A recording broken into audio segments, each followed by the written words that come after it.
Nice room. Didn't used to look like this. Really important first day for us to get off and come from behind and win the game in the second half and believe the whole way through that we were going to find a way. Defense did a tremendous job in the second half to hold them down, getting off the field in the third downs and all of that, just playing tough as heck and really excited for our guys. We've worked really hard to get to this point and to get in that locker room and have that kind of fun and cheer on one another and all of that. But it was it's East Coast, I don't know, East Coast. We don't mind coming out here, so maybe we can keep that going. You've seen Geno Smith do this plenty of times before, but today felt like a statement game from him in terms of what he can do and the stabilizing force you're talking about. Yeah, for him to complete over 70% of his passes again, I mean, he's been doing this now. Geno had a regular game today. I don't think it was a big statement game or anything like that. I just think it was what he does, and we'll do better than that. He's got it in him to do better than that. We got rushed a little bit today a couple times, and that really kind of changed his opportunities to have even a bigger day.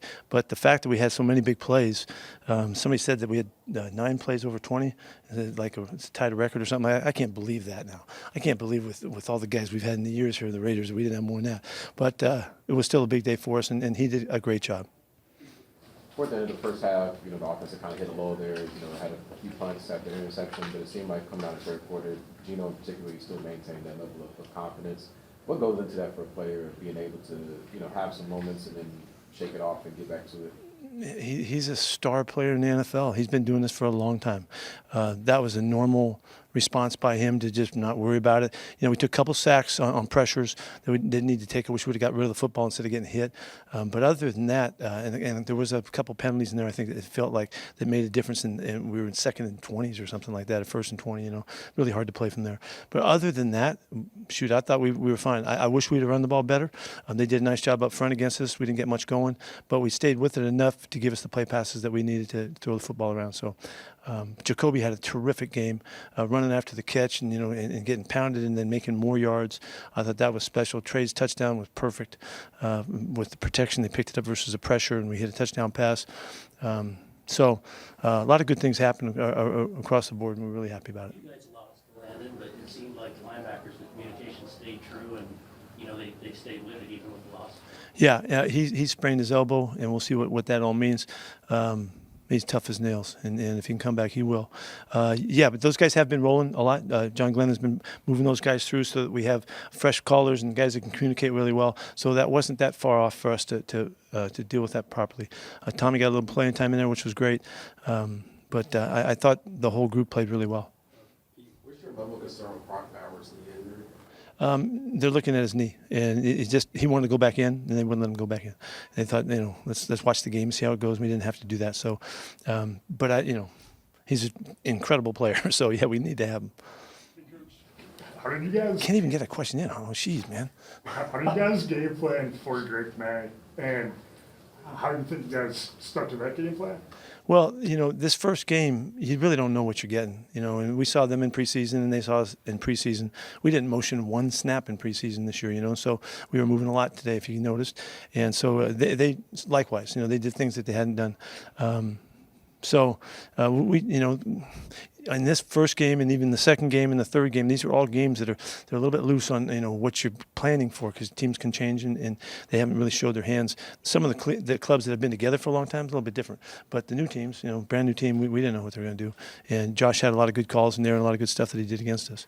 You mentioned that the run game wasn't quite there, but you guys did have success with the play action passing game. Why do you think you guys were able to do that even without the run game in the DNA? Well, they still got on to the run. They were getting fired up and hyped up about stopping it, and so I thought Chip called a great game to take advantage of that. And, their aggressive style at the line of scrimmage allowed us to get a few plays at them, and that's just kind of how we play. And so hopefully we keep that going. But we'll need the running game a lot more formidable than that. You preached compete since you got here, and today, towards the end of that second and the end of the first half, when the team got behind, you could tell they were frustrated, but they never quit competing. Yeah, no. Is that why you do it from day one and you install it? You just can't do it and turn it on game day. Yeah. That is the essence of why this is the central theme in the program, is so that you never call it at any one point, you just keep competing and you just keep battling. Play after play after play. We don't pass judgment. We just keep rolling. And these guys were talking like that at halftime. They were talking like it on the sidelines, and they kept talking about just keep doing the right thing, keep doing the right, and we'll work our way out of it. That is the conversation that we're trying to develop on a regular basis. So there ain't nothing that we can't handle. And so it was a good illustration of that. Thanks for pointing that out. One of those 20-yard plays was on a 3rd and 20, late in that fourth quarter. The third was Dante Corey. Yeah. Can you talk about how big that play was? That was a huge play. Yeah, that really swung the game where we really were in command of the game from that point on. So that was a huge job by the guys up front because Geno had some extra time there, and he got a chance to throw it down there in a really nice, unusual play that Dante makes the catch on. So it was a very significant play in that game, and fortunately it worked out. We still could have won the game without that one, but that play really kind of put us on top of the game for us. Not bad for a number 2 tight end, I guess. And number 2 tight end. We got ones. Those guys can all play and do stuff. Mike made some big catches today and hung on to the ball great.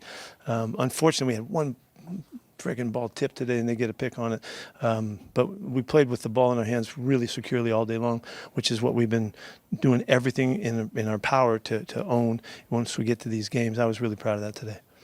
Part of your young corners, I mean, they just stepped up today. I thought they did fine. We had two PIs called on us. I think you could go to both of them, and you could see the offensive guy ran into Eric, I think it was, and knocked him back. And the guy, the side judge, he couldn't see it really. But I thought that was one that didn't have to get called. And I thought Kai Blue did a nice job on fighting to the hands without making something that impeded that receiver. So I challenged both of them, and I thought those guys played really well. You guys good? Thanks, guys. Thanks. We doing good afternoon. Congratulations on your first win as a Raider, Geno. But you know Pete's system. You know his compete.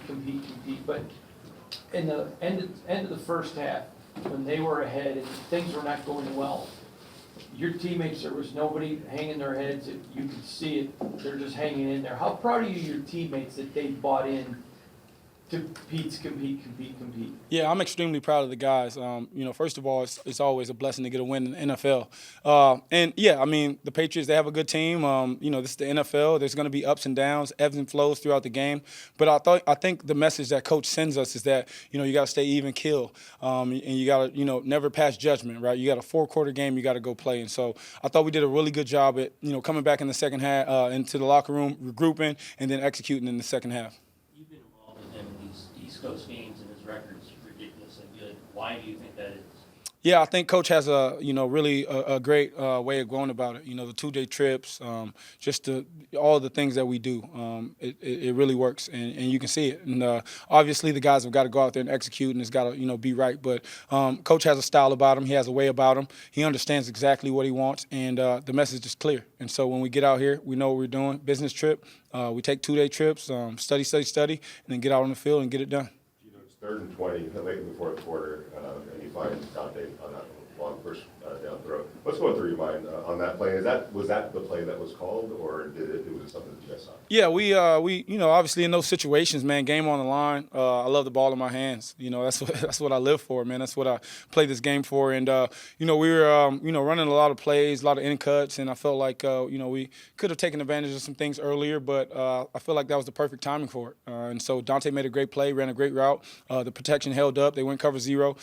So we got a chance to take a shot on an aggressive corner, and it worked out for us. And those are the things we can count on from Dante and from our O-line. Personally, just speaking about yourself as an individual, when you have something that doesn't go well, like the interception earlier in the game, what goes into maintaining that confidence and sort of moving on to the next play? I think I say it all the time, I'm me. You know what I'm saying? So that's all I think about. I don't think about nothing else. I'm me. I know who I am. I know what I can do. Mistakes happen. Things happen within the game. It was a tip pass. I made the right read. Could have made a better throw. But, those guys made a play on it, and the ball tipped up. Guy made a play. Not going to hang my head. I'm going to keep going. I'm me. And Coach tells a story about Rick Barry. And one day I'll get to that with you guys. But I just know who I am. I know what I can do on that field, so I never worry. They were really aggressive and sending pressure, blitzing often, but you had a few moments out there where they were getting after you, you still were able to make the plays. I think about the 4-for-1 pass where you were on the move and hit Michael Mayer. What goes into sort of being aware of your surroundings in those moments and kind of pivoting the Yeah, just anticipating the aggressiveness, knowing the situations, and most coordinators are going to be aggressive in those situations. They got to get the ball back, got to find a way to get a stop. So typically they're going to be aggressive. They have to. So when you're out there, you're playing, you got to make a play. Those are when I think the best players show up. Is when you got to make a play. Everyone knows the situation. There's no secrets, and you just got to go out there and make it happen. You've been around Brock Bowers now, I think since March or so, whenever you got here. It looks like you guys were playing for 5 years out there today, but what kind of an asset is Brock Bowers? Man, Brock's a tremendous asset. He gives us the advantage, in personnel because he's such a tremendous player all around. And so, D coordinators, they've got to figure out how they want to guard him, and we've got to adjust to it. And, Brock's a great player, but I think all our guys showed up. I thought Jacoby had a great game today. I thought Trey had a great game. You see the big plays that Dante made. Tough running by Ashton. It's hard to, do that in a 4-minute situation when the whole stadium knows we're running the ball. But our O-line played well. I thought they gave me a ton of time back there to get through my reads. And so, Chip called a great game. I think it's a collection of all of us having to do those things. But, having Brock obviously makes my job a lot easier. Early in the game, you had already targeted 6 of your teammates, and obviously it was even more than that by the end of the game. In Chip's system, how much does it help that if you're on the roster, you're part of the offensive game plan, so they have to watch everybody? Oh, yeah. I mean, that's how we want to play football. We want to make sure that we make the right reads. I want to make sure that I'm making the right decisions and getting the ball into the hands of the playmakers. We got a lot of great players, and that's something that, we can take advantage of. And so, I'm going to spread the ball around if need be, but, I'm going to find the open guy first and foremost. You guys all good? Cool. Thank you, guys.